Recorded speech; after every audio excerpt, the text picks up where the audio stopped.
Admiral Vextar drifted in his escape pod, watching the burning wreckage of the Zephyrian fleet fall toward Earth like dying stars. His 4 arms shook as he transmitted his final report to the Empire that had sent him to conquer what they thought was a primitive world. "This is Admiral Vextar to Zephyrian High Command," he spoke into his emergency communicator. "The invasion of the 3rd planet has failed completely. The human species is not what we believed them to be. They possess weapons technology that appears to violate fundamental laws of physics. They deliberately showed us primitive weapons to make us underestimate their true capabilities." His voice grew more desperate as he watched another human weapon system reveal itself on the planet's surface. What had looked like a simple radio tower unfolded into a massive cannon that fired beams of pure gravitational force into space. "The humans have been preparing for interstellar warfare for decades," he continued. "Every aspect of their military development appears to have been designed specifically to fight technologically superior enemies. They are not a young species stumbling into space. They are a warrior civilization that has been planning for this kind of conflict since before they achieved spaceflight." Captain Jake Martinez stood in the ruins of Central Park, watching alien prisoners being processed by human soldiers. The Zephyrians, who had been so arrogant just hours before now, looked at their captors with something approaching terror. They had realized that humanity was far more dangerous than they had ever imagined. Dr. Elena Rodriguez monitored communications from the hidden command center that had coordinated humanity's response. Her screens showed reports from around the globe as the last alien forces surrendered or were destroyed.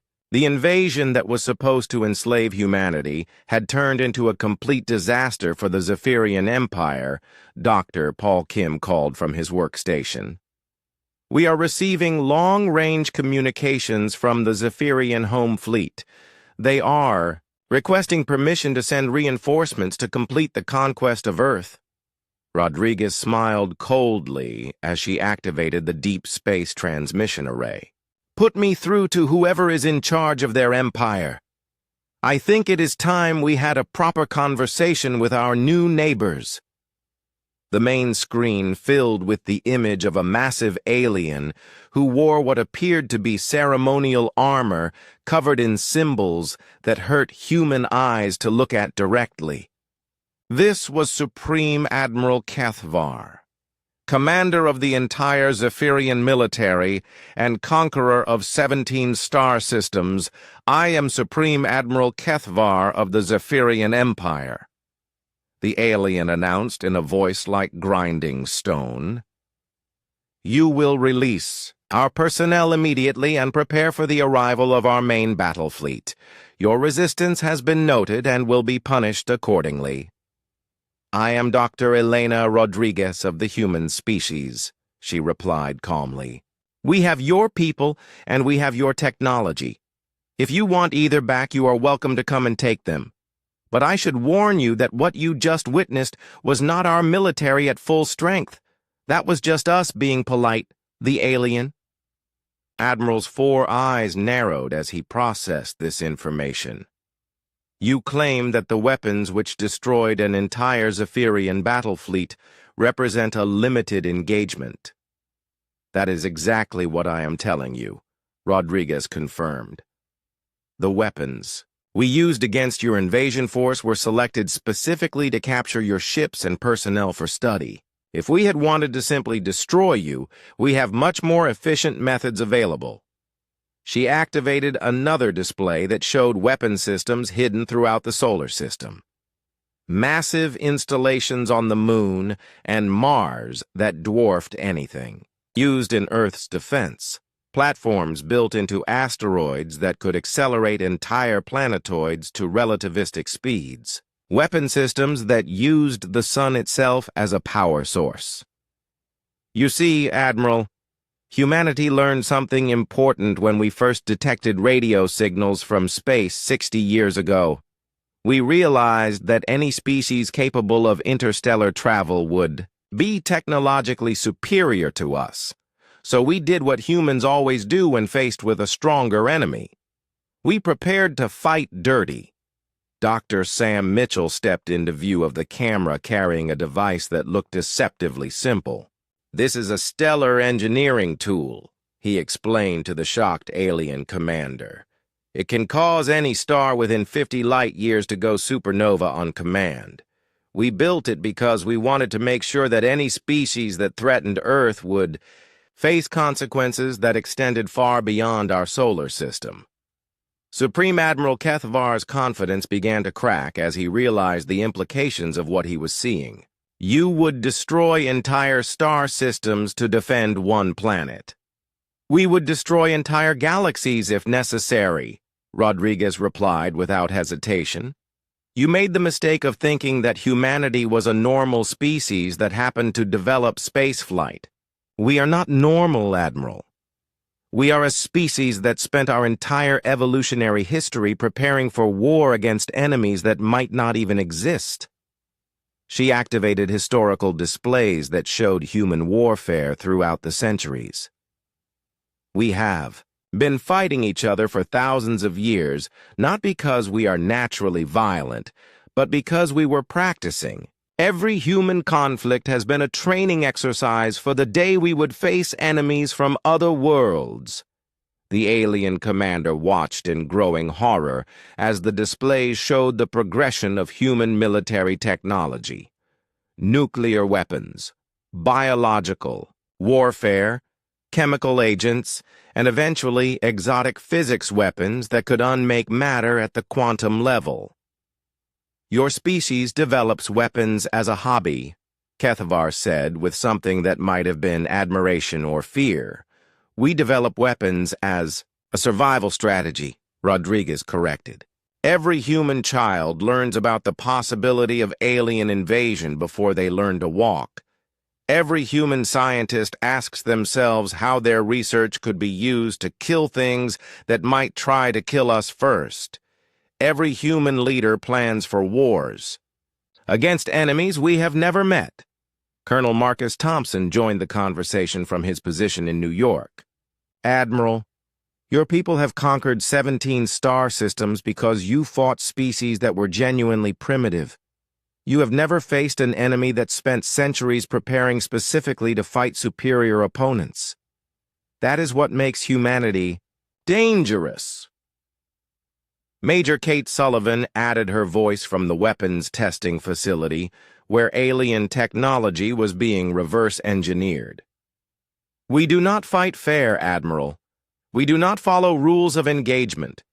We do not show mercy to enemies that threaten our survival. We fight like cornered animals with access to weapons that can break reality." Supreme Admiral Kethavar was beginning to understand that the Zephyrian Empire had made a terrible mistake. They had attacked a species that was far more dangerous than their technology level suggested. Humanity had turned paranoia and preparation into an art form. "What do you want from us?" he asked finally. "We want you to spread the word throughout your empire and any other civilizations you encounter," Rodriguez replied. "Humanity is not interested in conquest or expansion.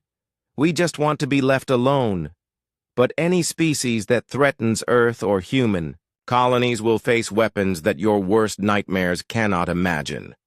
She activated one final display that showed the true extent of human preparations. Weapon systems hidden throughout dozens of star systems, self-replicating machines that could turn entire planets into ammunition, devices that could manipulate black holes and use them as projectiles. "You called us a species that throws rocks, Admiral. You were right, but you forgot that humans have been throwing rocks at giants since the beginning of time, and we always aim for the head." Captain Jake Martinez stood among the alien prisoners and addressed the camera directly. "Your species will have a choice to make. You can attempt to send reinforcements to rescue your people and face weapons that make what you have already seen look like children's toys. Or you can accept that humanity is not prey and find some other species to terrorize. Admiral Vextar's escape pod was picked up by a human rescue ship equipped with technology that the Zephyrians could not begin to understand. As he was brought aboard, he realized that even humanity's rescue operations used principles of physics that his empire's best scientists would consider impossible. "How long have you been preparing for this?" he asked his human captors. "Since the first human looked up at the stars and wondered what might be looking back," came the reply. "We are a species that prepares for wars that may never come against enemies we have never met, using weapons based on theories that might be wrong. That is what makes us human." President Amy Carter addressed the world from the White House as alien. Ships burned in the skies overhead. "Today, humanity proved that we are not victims waiting to be conquered.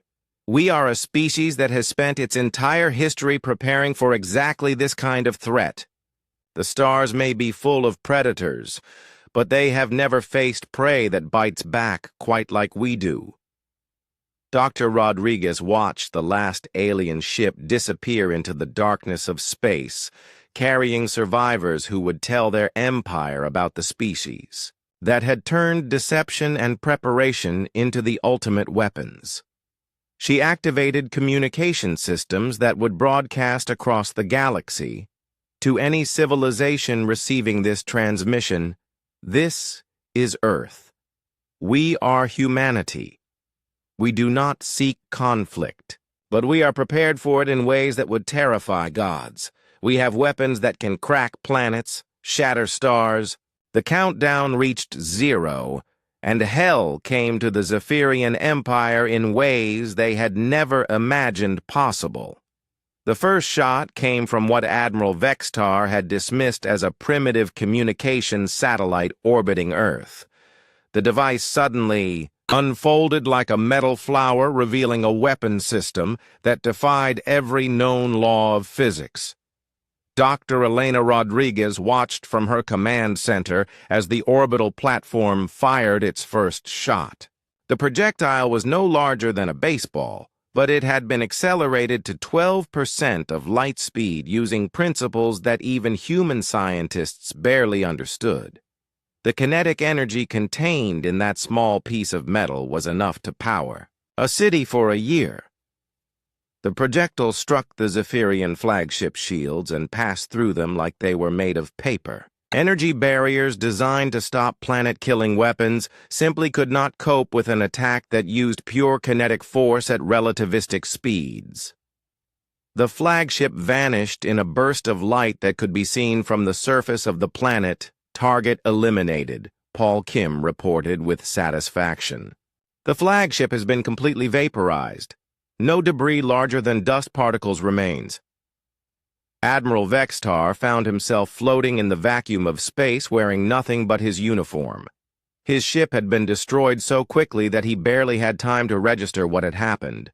Emergency life support systems activated automatically, but he knew he had only minutes before the cold of space killed him. "Impossible," he whispered to himself as he watched the wreckage of his command ship drift away. No primitive species should possess weapons capable of such destruction. His shock turned to horror as more human weapons revealed themselves around the planet. What he had thought were harmless communication towers began to unfold into massive gun emplacements. Office buildings opened to reveal missile launchers that fired projectiles wrapped in fields of distorted space and time. Major Kate Sullivan led the ground assault in New York using weapons that made the aliens' energy barriers completely useless. Her rifle fired bullets that existed in folded space, making them impossible to intercept or deflect. Each shot passed through alien armor as if it were not there at all. "This is Alpha Team," she reported through her radio. "Enemy forces at the Central Park facility are down. Their shields cannot stop our spacefold weapons. Repeat, enemy shields are useless against dimensional attacks." Sergeant Alex Rivers activated his gravity bomb and watched as an entire Zephyrian landing craft collapsed into a point smaller than a marble. The artificial black hole lasted exactly 3 seconds before evaporating, but that was long enough to eliminate 50 alien soldiers and their transport vehicle Jesus Christ. One of his men whispered. "That thing just ate a spaceship." "Stay focused," Alex replied as he reloaded his weapon. "We have been training for this moment our entire careers. The aliens think they are fighting primitive humans, but we are about to show them what advanced physics can do in the hands of a species that has been preparing for war since before they were born." Around the globe, hidden weapon systems activated simultaneously. In Australia, particle acceleration cannons fired streams of matter at significant fractions of light speed. The beams punched through multiple alien ships like a sword through wet paper. In Europe, reality distortion projectors created zones where the laws of physics simply stopped working, causing enemy vessels to experience catastrophic structural failure as their own materials forgot how to hold together. The sky above Earth began to glow as human weapons unleashed forces that violated several known laws of physics. Quantum disruptors made entire sections of the alien fleet simply cease to exist at the atomic level. Temporal bombs created localized time distortions that aged enemy ships to dust in seconds. Dr. Sam Mitchell monitored the weapons performance from his physics laboratory. "All systems operating within acceptable parameters," he reported. "The gravitational lensing array is focusing planetary mass into coherent beams. The dark matter cannons are functioning perfectly. Even the experimental timeline-severing devices are working as designed." Lieutenant Nina Cross coordinated the orbital strikes from her command post. "This is control to all orbital platforms. Targets of opportunity are presenting themselves as enemy ships attempt to retreat. You are authorized to engage at will." The hidden platforms that had been disguised as space debris revealed their true nature as the most advanced weapon systems humanity had ever built. They fired dark matter lances that could penetrate any known shield technology and antimatter warheads that released more energy than nuclear weapons while producing no radiation.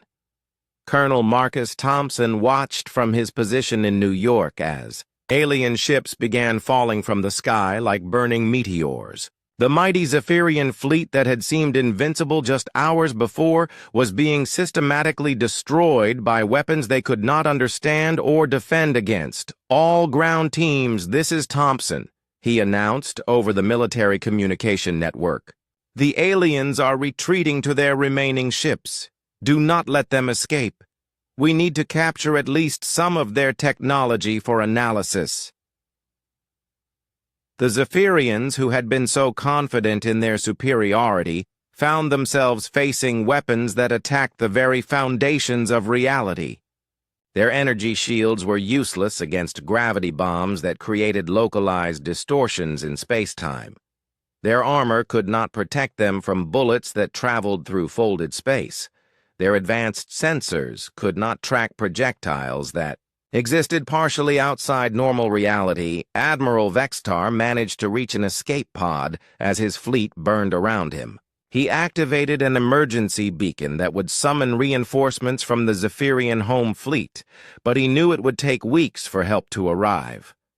By then, Earth would have prepared even more surprises for his people. Emergency transmission to Zephyrian High Command. He gasped into his communicator. "The human species is not primitive. Repeat, the humans are not primitive. They possess weapons technology that exceeds our understanding. They have been hiding their true capabilities and allowed us to underestimate them deliberately."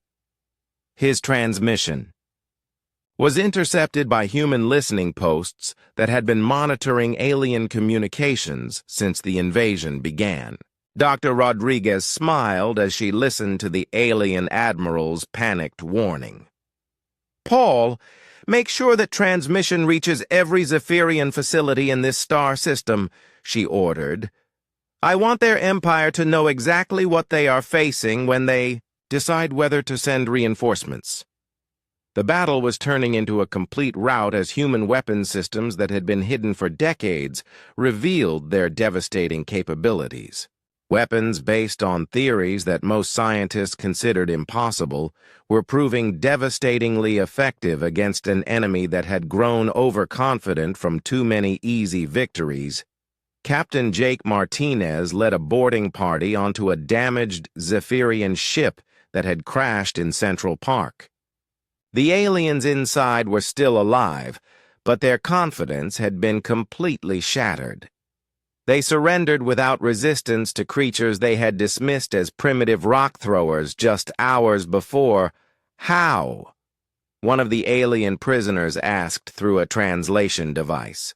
How does a species that uses kinetic weapons possess technology that manipulates gravity and time? Jake looked at the alien with cold satisfaction. Because we have been preparing to fight your kind since before you knew we existed. Every war we fought, every weapon we built, every scientific discovery we made was evaluated for its potential use against enemies like you. We let you think we were primitive because we needed you to underestimate us. The prisoner's 4 eyes went wide with what might have been understanding or terror. You deliberately showed us your weakest weapons to make us overconfident. That is exactly what we did, Jake replied. And when you brought your entire fleet into our atmosphere thinking you were fighting helpless primitives, you gave us the perfect opportunity to demonstrate what humans can accomplish when we stop pretending to be civilized above the planet. The last few alien ships attempted to escape Earth's gravity well. They were pursued by human fighters equipped with engines that folded space around them, making them faster than anything the Zephyrians had ever encountered. The alien survivors would carry word back to their empire about a species that had turned deception into an art form. Dr. Rodriguez stood in her command center, watching the final alien ships burn in Earth's atmosphere. 60 years of secret preparation had paid off better than anyone had dared hope. The species that had mocked humanity's small guns had discovered that humans saved their big guns for special occasions. All stations, this is Central Command, she announced to Prometheus facilities around the world. Phase 1 operations are complete. Begin preparing for Phase 2. The Zephyrian Empire will send reinforcements when they receive Admiral Vexitar's transmission. We need to be ready to show them what happens when humanity decides to take the gloves off completely. Dr. Elena Rodriguez stood before a wall of monitors that showed the alien occupation spreading across Earth like a disease. Every major city now had Zephyrian forces processing human prisoners while their massive ships hovered overhead like metal vultures. The aliens had grown so confident that they were barely maintaining security protocols anymore. Paul, bring up the global situation report, she commanded, as her weapons engineer moved to his console. The main screen filled with data that painted a picture of complete human defeat. 90% of military installations destroyed, major governments in hiding, and millions of humans already captured for slave labor, Dr. Danny Foster called, from his tactical station. The aliens are broadcasting detailed scans of our weapons technology to their home fleet. They are treating our entire military as a joke for the entertainment of their empire. Rodriguez smiled coldly. Perfect. The more arrogant they become, the better our chances of success. Paul, contact all Prometheus facilities worldwide. Tell them it is time to reveal what we have really been building for the past 60 years. The Prometheus Protocol had begun in 1965 when radio telescopes first detected artificial signals from deep space. A small group of scientists and military leaders realized that humanity might not be alone in the universe and that first contact might not be peaceful. They created a secret program to develop weapons specifically designed to fight enemies with superior technology. Danny, explain to our new team members why we allowed the aliens to see only our conventional weapons, Rodriguez said to the analysts, who had been brought into the facility after the invasion began. Danny stood and activated a holographic display that showed human weapon development over the past 6 decades. Every war we have fought since Vietnam has been a testing ground for anti-alien technology. The weapons we showed the Zephyrians were deliberately chosen to make us appear primitive and unthreatening. The display showed images of conventional weapons alongside their hidden counterparts. For every plasma rifle the aliens had seen, there was a quantum disruptor that could unmake matter at the atomic level. For every missile system, there was a dark matter projectile that could punch through any known shield technology. The key insight, Rodriguez explained, was that any alien species capable of interstellar travel would be technologically superior to us in almost every way. We could not compete with their energy weapons or their defensive systems using conventional approaches. So, we focused on weapons that attack fundamental forces they might not expect. She activated another display that showed research facilities hidden around the globe. We have been building these weapons in secret for decades. Every major scientific advancement has been evaluated for military applications against unknown alien threats. We have weapons based on theories that our own scientists barely understand. Captain Jake Martinez had been brought to the facility after his diplomatic mission to the alien fleet. He stared at the displays with amazement and growing hope. You mean we actually have a chance against these things? More than a chance, Rodriguez replied. We have been preparing for this exact scenario for 60 years. The Zephyrians think they know what humanity is capable of based on our performance in conventional warfare. They have no idea what we can do when we stop pretending to be a primitive species. Dr. Sam Mitchell stepped forward from the physics team. His weathered face was lined with years of working on projects too dangerous for most people to even know about. Captain, let me show you what we have really been building while the rest of humanity thought we were just making better guns. The first weapon he displayed looked like a simple metal tube until Sam activated it. Energy readings spiked as the device generated a localized gravitational field strong enough to crush steel. This is a gravity bomb. It uses the mass of the planet itself as ammunition by creating artificial black holes that last for exactly 3 seconds. Jake watched in fascination as the demonstration continued. Sam showed him weapons that could freeze time in small areas, devices that made matter simply stop existing, and projectiles that traveled through folded space to strike targets that thought they were safely hidden. The aliens have energy shields, Sam explained, but they cannot shield against attacks that manipulate gravity, time, or the fundamental structure of reality itself. Their technology is advanced, but it still operates within the normal laws of physics. Our weapons break those laws. Paul Kim activated another set of displays showing hidden installations around the world. Every major population center has concealed weapon platforms that the aliens cannot detect. We built them to look like communication towers, power stations, and office buildings. The Zephyrians have been landing their troops right on top of our gun emplacements. Rodriguez moved to the central command console and began entering codes that had never been used before. Gentlemen, it is time to show the Zephyrian Empire what happens when they underestimate humanity. All stations report ready status. Responses came in from facilities around the globe. Hidden bases in Australia reported their particle acceleration cannons were fully charged.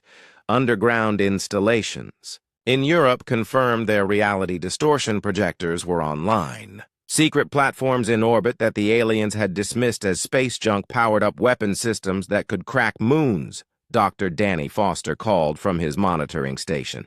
The aliens are concentrating their forces around major population centers. They seem to be preparing for large-scale prisoner processing operations. Even better, Rodriguez replied. They are grouping their ships exactly where we want them. Paul, begin target acquisition for all primary weapon systems. The main screen showed alien ships positioned over every major city on Earth. The Zephyrians had brought most of their fleet into the atmosphere because they saw no threat from human weapons.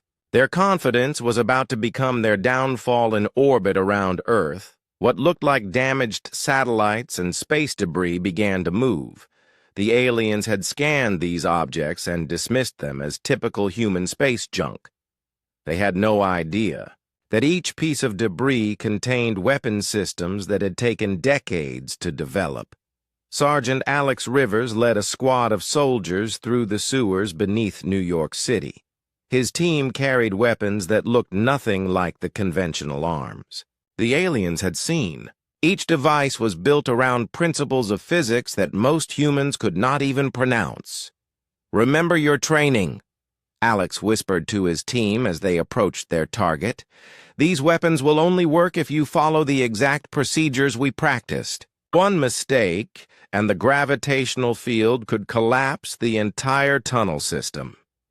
His team emerged from manholes around Central Park, where the aliens had established their prisoner processing center. The Zephyrians were so confident in their superiority that they had minimal guards posted around the facility. Lieutenant Nina Cross monitored alien communications from her position in a hidden observation post. Her translation equipment picked up casual conversations between Zephyrian soldiers who were discussing their next assignment after Earth was fully conquered. "They are already planning to move on to other human colonies," she reported through her encrypted radio. "They think this war is over, and they have won." Above the planet, Admiral Vextar was indeed making plans for the next phase of his campaign. He had received reports that humans had established settlements on Mars and several moons of Jupiter. Those would need to be conquered as well once Earth was fully pacified. "Admiral," his tactical officer reported, "we have detected some unusual energy readings from several locations on the planet's surface. The readings are very faint and might indicate some kind of underground industrial activity." Vextar barely glanced at the report. "Probably refugees trying to power their hiding places. Human technology is so primitive that even their industrial equipment produces energy signatures we can detect from orbit. Ignore it, unless it becomes a threat to our operations." The alien admiral had no way of knowing that those faint energy readings were coming from weapon systems that could destroy his entire fleet. The Zephyrians had grown so used to easy conquests that they had forgotten what it meant to face an enemy that could actually fight back. In the Colorado Command Center, Rodriguez watched the final preparations with satisfaction. 60 years of secret planning and preparation were about to pay off. The aliens thought they were conquering a primitive species that threw metal projectiles at their enemies. "All stations report ready," Paul Kim announced. "Weapon systems are fully charged and target acquisition is complete." Rodriguez looked at the countdown timer on her wall. In 30 minutes, the aliens would discover that humans had been lying about their capabilities from the very beginning. They would learn that the species they had dismissed as primitive rock throwers had weapons that could unmake reality itself. "Begin the countdown," she ordered. "Let them see what happens when humanity stops playing with toys and starts using the weapons we built to kill gods." The 72 hours passed like a nightmare that nobody could wake up from. Admiral Vextar kept his promise, and exactly when the deadline ended, the Zephyrian fleet moved into attack position around Earth. 200 massive ships surrounded the planet like a metal cage that blocked out the stars. Colonel Marcus Thompson stood on the roof of a military building in New York, watching the alien dreadnoughts descend through the atmosphere. Each ship was the size of a small city and moved with impossible grace for something so massive. The air around them shimmered with energy shields that bent light in strange ways. All units, this is Command Central. His radio crackled with urgent voices. Enemy vessels are beginning their approach to primary targets. Engage when ready, but do not expect your weapons to penetrate their defenses. Marcus looked through his binoculars at the nearest alien ship. It hovered over Manhattan like a dark cloud that promised destruction. Strange lights pulsed along its hull, and he could see smaller vessels emerging from bays in its underside. Sir, his communications officer called out. Major Sullivan reports that civilian evacuation is 30% complete. She is requesting more time. Tell her she has whatever time we can buy. Marcus replied, even though he knew it would not be much. Human military forces were about to face an enemy that considered their best weapons to be toys. The first shots came from the human side as missile batteries around the city opened fire. Hundreds of projectiles streaked toward the alien ships, trailing fire and smoke. The sight filled Marcus with hope for exactly 3 seconds until the missiles struck the enemy shields. The explosions were impressive but completely useless. Nuclear warheads that could flatten mountains detonated against the alien barriers and did nothing more than create pretty light shows. The energy shields absorbed the impacts without even flickering. Jesus Christ, someone behind Marcus whispered. Our nukes are bouncing off them like tennis balls. The alien response was swift and devastating. Beams of red energy lanced down from the hovering ships, striking military installations with surgical precision. Each blast vaporized everything it touched, leaving perfectly circular holes where buildings used to stand. Fort Hamilton disappeared in a flash of light that left only a smoking crater. The Brooklyn Naval Yard simply ceased to exist as alien weapons erased it from reality. Marcus watched helplessly as decades of military preparation were undone in minutes. All aircraft engage enemy vessels, came the desperate order from Central Command. Fighter jets screamed overhead, launching everything they had at the alien ships. Plasma cannons, electromagnetic pulse missiles, and kinetic penetrators filled the sky with fire and fury. The Zephyrians did not even bother to shoot back at the aircraft. Their shields simply absorbed the incoming fire, while point defense systems swatted the jets from the sky like annoying insects. Pilots who had trained their entire lives for aerial combat found themselves completely outmatched by technology they could not understand on the alien flagship.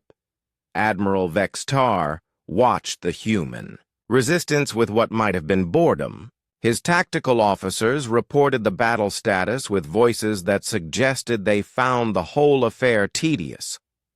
The primitive kinetic weapons are having no effect on our defensive systems, one officer reported.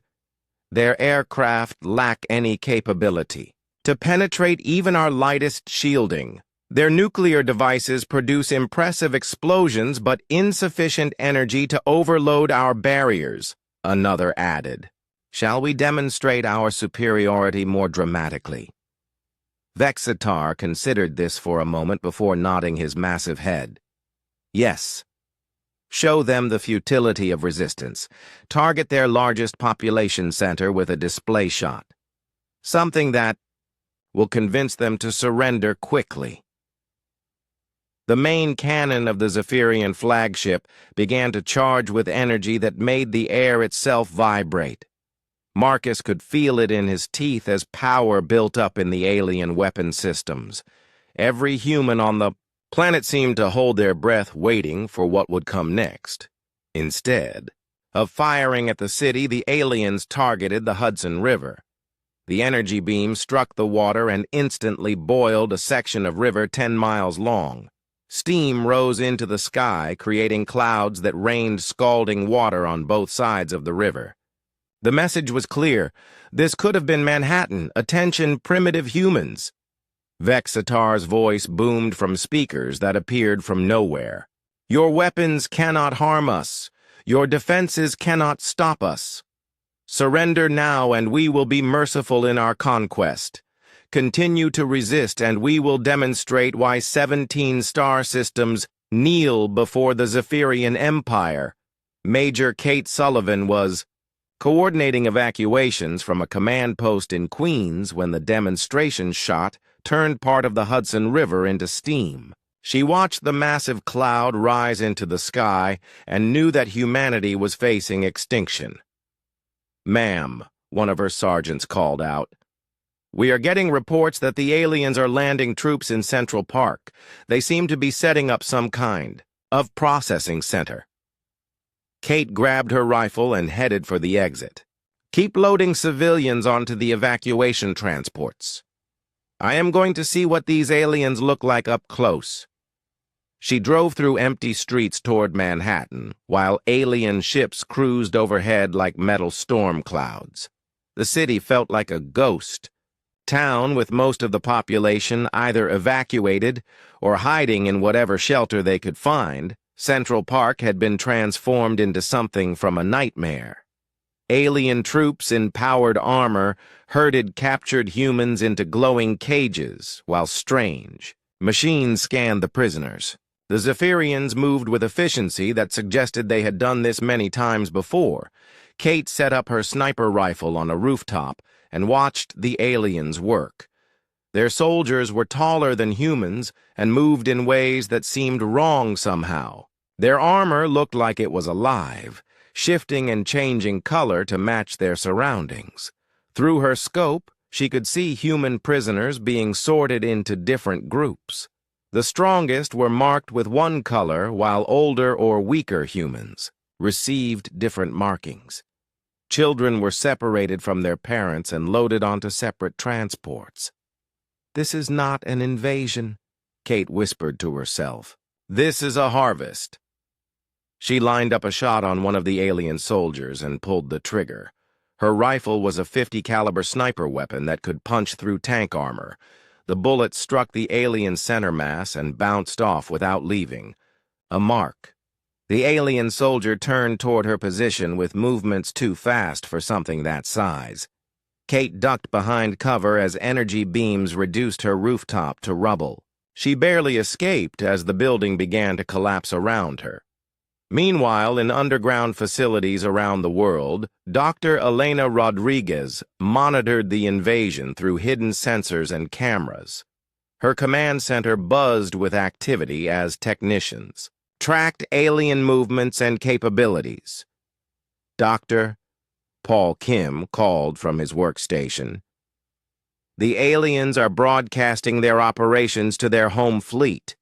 They seem to be treating this as entertainment rather than actual warfare."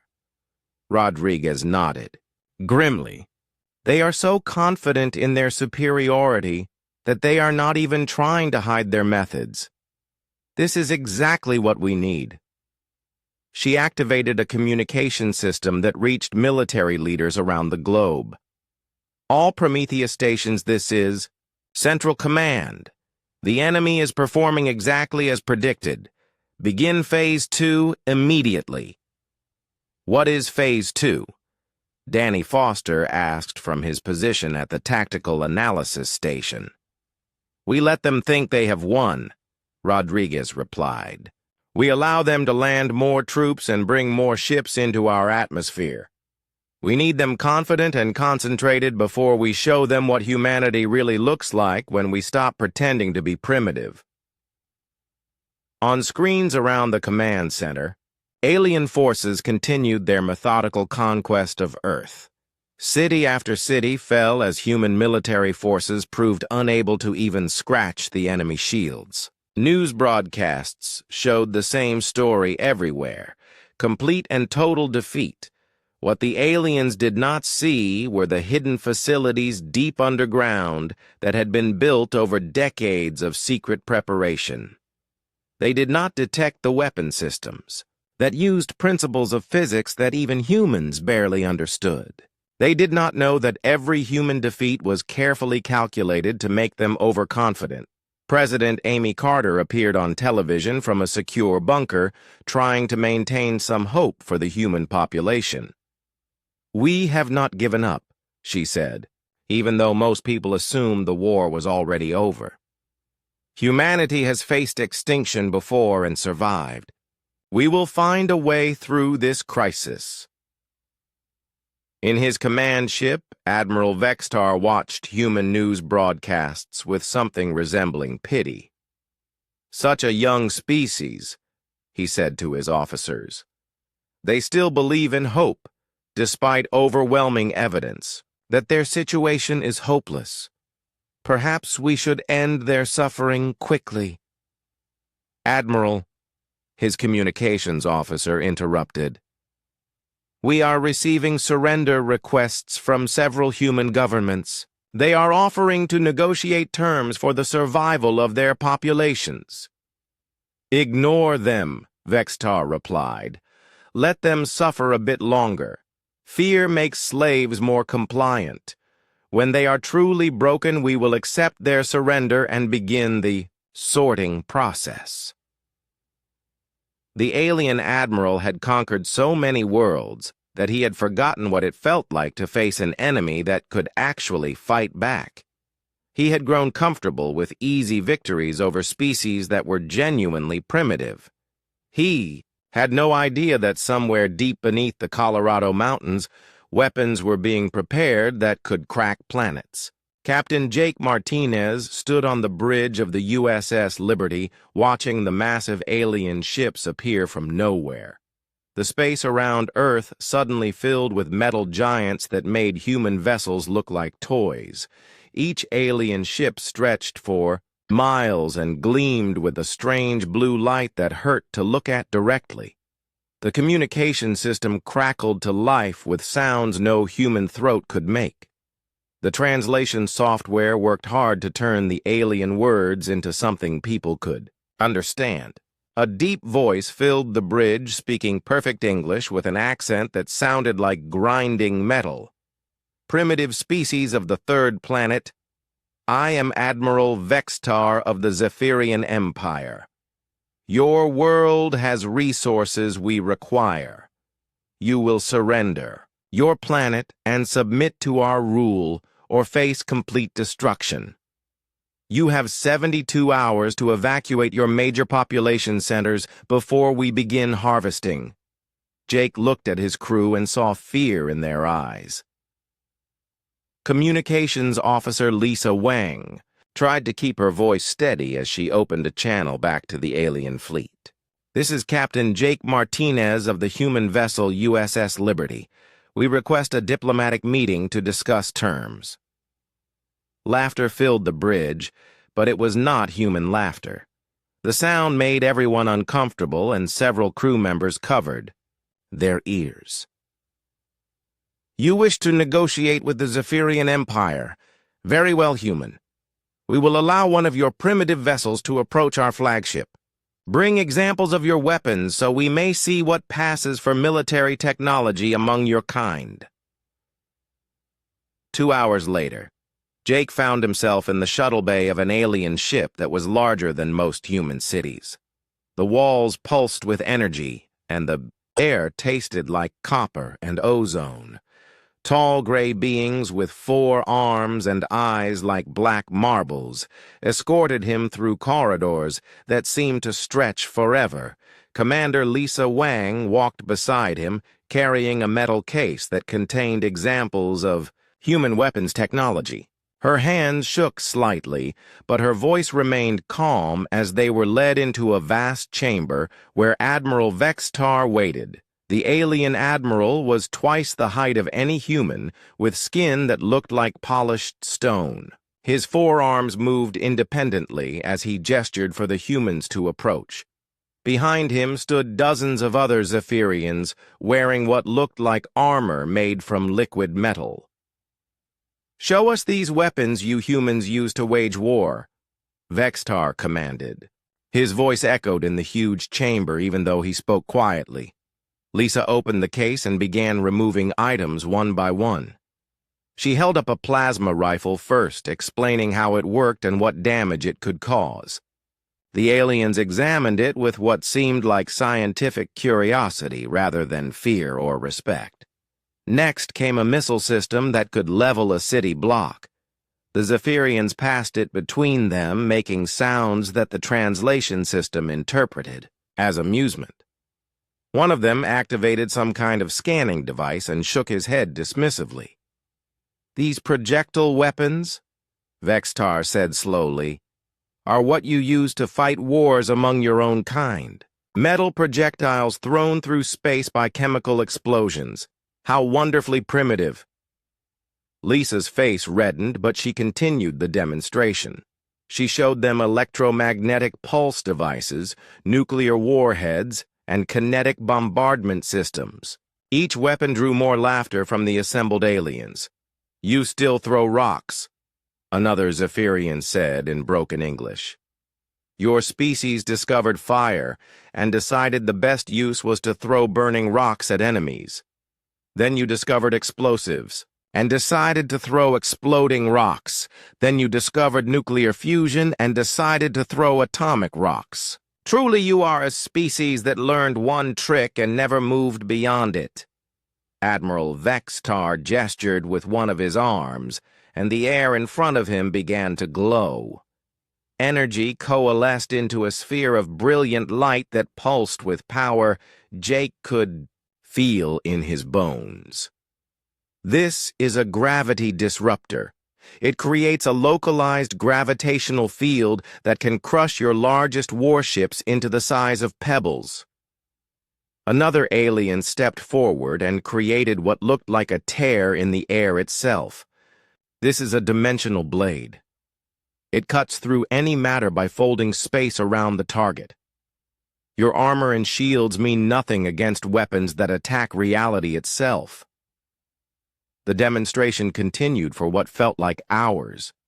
The Zephyrians showed weapons that could stop time, devices that made matter simply cease to exist, and energy projectors that could boil oceans from orbit. Each new horror was presented casually as if showing off simple tools. "Your species amuses us greatly," Vextar said when the display ended. "We have conquered 17 star systems and absorbed the technology of 43 different civilizations. Never have we encountered a species so devoted to such primitive methods of warfare." Jake tried to maintain his composure as he spoke. "Perhaps we could discuss some kind of arrangement. Humans have other qualities besides our weapons. We are good workers and fast learners?" "Indeed you are," the Admiral replied. "Your species will make excellent servants once we have broken your will to resist.